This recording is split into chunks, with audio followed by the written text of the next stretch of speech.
नमस्कार, मेरा नाम कृष्ण मोहन है और मैं एक हरियाणा कैडर का आईएएस ऑफिसर हूँ, 1977 बैच का। मैं नेशनल ट्रेनर और फैसिलिटेटर हूँ एथिक्स के ऊपर। तो आज हम लोग जीएस-4 पेपर की चर्चा करेंगे जिसका पार्ट बी जो है वो केस स्टडी से डील करता है और जो एथिकल डायलेमास हमारे जीवन में आते हैं वर्क प्लेस में भी और फैमिली सेटिंग में भी, उनमें से एक एथिकल डायलेमा के बारे में चर्चा करेंगे। और जीएस-4 पेपर जो है वो आँकने की कोशिश करता है कि जो एस्पिरेंट है वो जो है किस प्रकार से जो है किसी एथिकल डायलेमा की स्थिति में कैसे विश्लेषण करेगा और कैसे समाधान करेगा उस केस स्टडी का। तो एक केस स्टडी को लेकर मैं आपके सामने पुनः उपस्थित हूँ। तो let us talk about this case study. Case study ऐसी है, आप एक फार्मास्यूटिकल कंपनी के सीईओ हैं और इस फार्मास्यूटिकल कंपनी ने एक लाइफ सेविंग ड्रग का जो है आविष्कार किया है, जो कि बहुत इफ़ेक्टिव है एक रेयर मेडिकल कंडीशन को ट्रीट करने में। एक बहुत ही रेयर मेडिकल डिज़ीज़ है, जिसको ट्रीट करने में ये लाइफ सेविंग ड्रग है। इस कंपनी ने इसका आविष्कार किया है और ड्रग जो है, उसमें क्लिनिकल ट्रायल्स में चल रही है इस समय और जो अर्ली अभी जो रिज़ल्ट्स आ रहे हैं, वो बहुत ही आश्वस्त करने वाले हैं, बहुत ही अच्छे रिज़ल्ट्स आ रहे हैं। You are excited about the potential of the drug. तो you are very excited about the potential of this drug. आपको बहुत एक्साइटमेंट है कि ये ड्रग जो है बहुत ही ज़्यादा लोगों की लाइफ सेव कर पाएगी और इसका इम्पैक्ट जो है मेडिकल कम्युनिटी में काफ़ी होगा। लेकिन आपके सामने एक डायलेमा आ जाता है और वो डायलेमा ये है कि ये जो मेडिसिन है, ड्रग है, बहुत महँगी ड्रग है और इतना ज़्यादा महँगा है कि ये जो है जो साधारण पेशेंट्स हैं, जिनको इसकी आवश्यकता है, उनकी पहुँच से बाहर है। तो कंपनी के share holder on the other hand expect करते हैं कि जब आपने एक नई ड्रग निकाली है, तो उसका जो है उनको जो है फ़ायदा भी हो। तो उनको जो शेयर होल्डर्स को रिटर्न जो है इन्वेस्टमेंट पर, वो उनको ज़्यादा मिलने की आशा है और वो चाहते हैं और आपको प्रेशराइज़ कर रहे हैं कि इस ड्रग का प्राइस ऊँचा रखिए, बड़ा रखिए, ताकि उनको प्रॉफ़िट ज़्यादा से ज़्यादा हो सके। तो अब आपके सामने डायलेमा है कि नहीं है? तो डायलेमा ये है कि भई एक तरफ कम रखा जाए ताकि ज़्यादा से लोग खरीद सकें। दूसरी तरफ शेयर होल्डर चाहते हैं कि इसका प्राइस हाई रखा जाए। तो you are also aware that there is significant demand for the drug और अब इस ड्रग का चूँकि लाइफ सेविंग है, इसकी डिमांड तो ज़ाहिर है कि होनी ही होनी है। तो patients who can not afford it may resort to illegal means to obtain the drug. तो जिनको ये ड्रग जो है अफोर्ड नहीं कर सकते हैं, तो वो इल्लीगल तरीके से लेंगे और उसके कारण एक ब्लैक मार्केट होने की संभावना है और जो कि अनएथिकल भी है और खतरनाक भी है। तो ये भी इसके इसके अंदर एक मुद्दा है कि अगर आपने बहुत हाई प्राइस रख दिया और लोग जो है उसको करने के लिए परचेज़ करने के लिए अनएथिकल मीन्स करेंगे, तो उसके कारण ब्लैक मार्केटिंग की स्थिति भी होगी।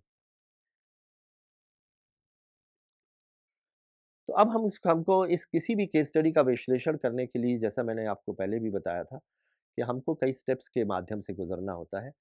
पहला स्टेप है कि इसके अंदर की स्टेक होल्डर्स कौन-कौन से हैं। दूसरा है एथिकल इश्यूज़ क्या-क्या हैं और कौन-कौन सी चॉइसेस आपके सामने हैं और कौन-सी सबसे अच्छी चॉइस है। हमें इसको केस स्टडी का इस प्रकार से विश्लेषण होगा। पहला की स्टेक होल्डर, तो पहला स्टेक होल्डर जो है वो पेशेंट्स हैं, जिनको की रेयर मेडिकल डिज़ीज़ हुई है, उनकी कंडीशन ये है और उनको ज़रूरत है इस लाइफ सेविंग ड्रग की। तो पहला स्टेक होल्डर जो सबसे महत्वपूर्ण है वो पेशेंट्स हैं। दूसरे हैं शेयर होल्डर्स कंपनी के, जो कि एक्सपेक्ट कर रहे हैं कि इसका प्राइस हाई रखा जाएगा ताकि इसकी रिटर्न्स जो हैं, उनको ज़्यादा से ज़्यादा प्रॉफ़िट हो। तीसरा मेडिकल प्रोफ़ेशनल है, मेडिकल प्रोफ़ेशनल जो कि प्रिस्क्राइब करेंगे इस मेडिसिन को, क्योंकि मेडिसिन को, उस ड्रग को प्रिस्क्राइब करने वाला भी तो कोई होगा, तो वो मेडिकल प्रैक्टिशनर है। और चौथा जो है जनरल पब्लिक है who may be affected by the creation of a black market. तो अगर ब्लैक मार्केट हो गया, उसके कारण जो है पब्लिक अफेक्ट होगी, तो पब्लिक भी स्टेक होल्डर। तो 4 स्टेक होल्डर हो गए कि नहीं इसके अंदर? पहला हो गया पेशेंट्स, दूसरा शेयर होल्डर्स, तीसरा मेडिकल प्रोफेशनल्स और चौथा जनरल पब्लिक।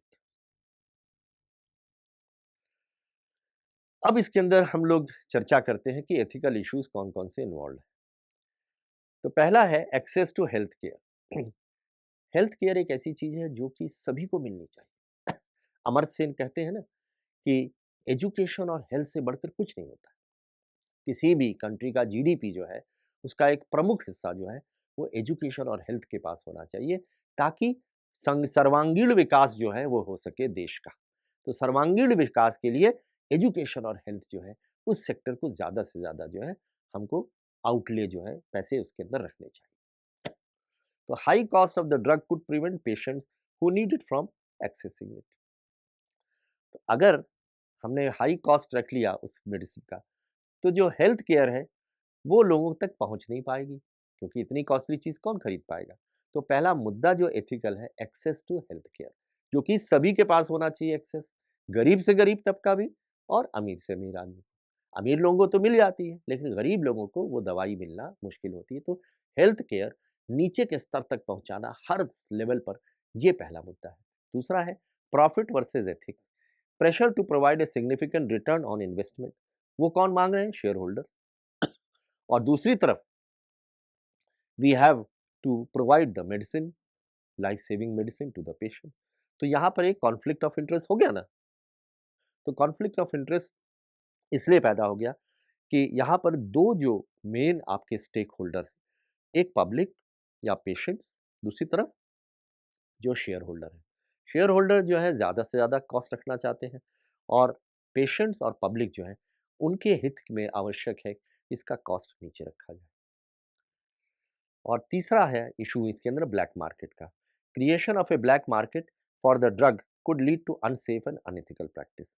तो ब्लैक मार्केट बनने के कारण जो है अनएथिकल प्रैक्टिस होंगी। ये तीसरा इसके अंदर एथिकल इश्यूज है। अब हम लोग के पास क्या क्या चॉइसेस है, विकल्प क्या। हम लोगों ने देखिए समझ लिया केस स्टडी क्या है, केस स्टडी के अंदर स्टेक होल्डर क्या है, एथिकल इश्यूज क्या है। अब हमको देखना है कि इसके अंदर ऑप्शंस क्या है। पहला, price the drug high to maximise profit and provide a good return to the shareholders. पहला है जो शेयर होल्डर चाहते हैं वो कर दिया जाए, प्राइस जो है ड्रग का बहुत हाई रखा जाए, और इसके कारण ड्रग जो है सभी पेशेंट्स को नहीं मिल पाएगी और इसके कारण ब्लैक मार्केट बनेगा। दूसरा, price the drug lower to make it accessible to a wide range of patient, यानी इसका कॉस्ट लो रखा जाए ताकि ज्यादा से ज्यादा लोग इसका फायदा उठा सकें। This choice could result in lower profits for the company and dissatisfaction amongst the stakeholder. अब इसका जो डीमेरिट है वो ये होगा कि जो शेयर होल्डर है वो नाराज होंगे, उनको प्रॉफिट कम होगा। तीसरा, कोई बीच का रास्ता निकाला जाए by pricing the drug high enough to ensure profitability but also making it accessible to the patients through special programs who need it, through special programs or collaboration with insurance companies. This choice could balance the interest of both the stakeholders, that is the shareholder and the also the patients. अब देखिए तीसरा विकल्प क्या है। पहला विकल्प एक extreme है, दूसरा विकल्प दूसरा एक्सट्रीम है। पहला विकल्प है कि उसको हाई प्राइस रखा जाए, दूसरे को लो प्राइस रखा जाए। तो अब हम दोनों में क्या हो रहा है कि मेरिट्स भी हैं, डीमेरिट्स भी हैं। तो अब हमको बीच का रास्ता हमारे लिए सबसे अच्छा ये होगा कि ना तो उसको बहुत हाई रखा जाए, ना ही बहुत लो रखा जाए। तो उसके लिए हमें एक मिडिल ग्राउंड लेना पड़ेगा कि ताकि ड्रग को इतना हाई रख लो कि प्रॉफिटेबिलिटी भी हो जाए, लेकिन साथ ही साथ स्पेशल प्रोग्राम्स चलाओ या इंश्योरेंस एजेंसीज के साथ कोलैबोरेशन करो ताकि पेशेंट्स को जो है वो कम प्राइस के ऊपर मिल सके वो drug. So the best way forward could be to prioritize access to healthcare and find a way to make the drug accessible to patients. So the drug accessible to patient ये बहुत ही महत्वपूर्ण इसके अंदर है। तो हमें जो है हमने इसको बीच का रास्ता निकालिए, find a way to make the drug accessible to the patients who need it while also ensuring profitability to the company. दोनों ही चीजें हमने कर ली कि प्रॉफिटेबिलिटी भी दे दी शेयर होल्डर्स को, साथ ही साथ जो है कुछ रास्ता ऐसा निकाला जिससे कि पेशेंट्स को कम दाम पर उपलब्ध हो सके। उसके लिए क्या किया? जो उन्होंने किया, कोलैबोरेशन विथ इंश्योरेंस कंपनीज, या तो ये किया या कोई स्पेशल प्रोग्राम हमने लॉन्च किया जिसके कारण जो है ड्रग जो है वो अफोर्डेबल हो सके for patients with still providing a return to the investment. तो देखिए दोनों के बीच की कितना अच्छा रास्ता निकाला कि एक तरफ इतना प्राइस भी थोड़ा हाई भी रखा ताकि रिटर्न भी अच्छी आए, स्पेशल प्रोग्राम्स और इंश्योरेंस कंपनी के साथ टाई अप कर लिया ताकि पेशेंट्स को जो है वो ठीक दाम के ऊपर उपलब्ध हो सके। Additionally, the company could work with the medical professionals and patient advocacy groups to develop alternate funding mechanism for patients who cannot afford. NGOs हैं और दूसरे तरीके हो सकते हैं, तो उनका मेडिकल जो प्रैक्टिशनर्स हैं, उनके साथ और दूसरे एनजीओज़, दूसरे प्रोफेशनल्स, एडवोकेसी ग्रुप्स अ, तरह-तरह के सोशल ग्रुप्स हैं, एनजीओज़ हैं, उनकी भी मदद ली जाए, ताकि ऐसे जो गुर्बत के शिकार हैं ऐसे पेशेंट्स, उनको दवाई जो है सही प्राइस के ऊपर उपलब्ध कराई जा सके।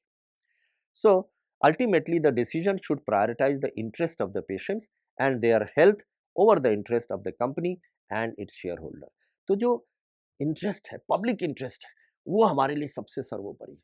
शेयर होल्डर्स का इंटरेस्ट इंपॉर्टेंट है, हमें उसका भी ख्याल रखना है, लेकिन पेशेंट का इंटरेस्ट जो है उसको कॉम्प्रोमाइज़ नहीं करना है।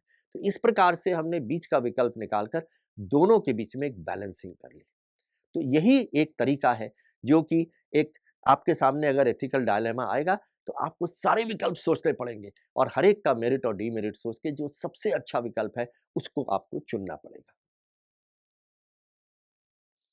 तो इस केस स्टडी का भी हम लोगों ने समाधान निकाल लिया और आपने देखा कि साइंटिफिक सिस्टमैटिक तरीके से चलने से किसी भी केस स्टडी का बिल्कुल सबसे अच्छा जो है उपाय, समाधान, ऑप्शन आपको मिलेगा।